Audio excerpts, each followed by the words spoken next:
Comrade Punuru లింగాన్ని పూటగా encounter చేసింది. అయినా సరే భూమిని వదిలిపెట్టాలి.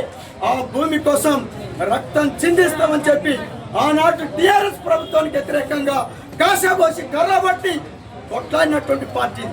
అట్లా మీకోసం కూడా మీరు నిలబడతామంటే, మీరు నిలబడితే, మీరు ఖచ్చితంగా ఉంటామంటే మీకోసం నిలబట్టేందుకు ఎట్లాంటి విపత్కర పరిస్థితులు ఈ ప్రభుత్వం పాలకులు సృష్టించినా వాటన్నిటిని ఎదుర్కొంటేందుకు, ఎదిరించేందుకు సిద్ధంగా ఉన్నది.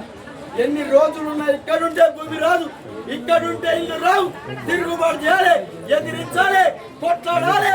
అవసరమైతే ఎట్లాంటి విపత్కర పరిస్థితులు ఎదుర్కొంటాం బిడ్డ, జాగ్రత్త అని చెప్పి ప్రభుత్వం కూడా జాగ్రత్త అని చెప్పి హెచ్చరించేటువంటి విధంగా మీరందరూ సిద్ధమైనప్పుడు మాత్రమే మనం ఈ భూమిని, ఈ ఇళ్లను మనం ఎక్కడైతే పోగొట్టుకున్నా అక్కడ రాబట్టుకొస్తాం. ఈ ప్రభుత్వం మాటలు, శ్రీనివాసరెడ్డి గారు చెప్పేటువంటి మాటలు, లేదా ఒంగిరెడ్డి చెప్పేటువంటి మాటలు నమ్మి గనక మనం ఉంటే మాత్రం దెబ్బతింటాం. అందుకోసం ఈ ఉద్యమాన్ని తీవ్రతరం చేయడానికే, ఈ ఉద్యమాన్ని రేపు రాబోయేటువంటి కాలంలో రాష్ట్ర వ్యాప్తంగా కూడా ఎదుర్కొంటేందుకు అక్కడికి కూడా కదిలించడానికి సిద్ధమవుతున్నాం. మీరందరూ ఓకే అంటే మాటలు చెప్పడం కాకుండా మీరందరూ కమిటీ వేసుకోండి, మీరందరూ నిలబడండి.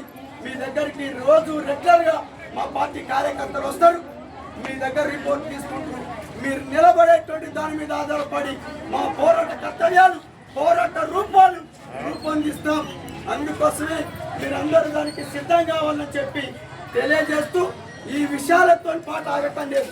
రేపు అక్కడ ఉండేటువంటి ముఖ్యమంత్రి గారిని, అట్లాగే శ్రీనివాసరెడ్డి గారిని, తుమ్మల నాగేశ్వరరావు గారిని, మొన్న కలెక్టర్ కలిసాం, మరొకసారి కలెక్టర్ గారిని కలవటేందుకు మన పరిస్థితిని మొత్తం ఎంత చట్టబద్ధంగా మనకు ఎట్లాంటి హక్కులు ఉన్నాయో ఆ హక్కులన్నింటినీ తెలియజేస్తూ రిప్రజెంట్ చేయడానికి కూడా పార్టీ సిద్ధపడ్డది.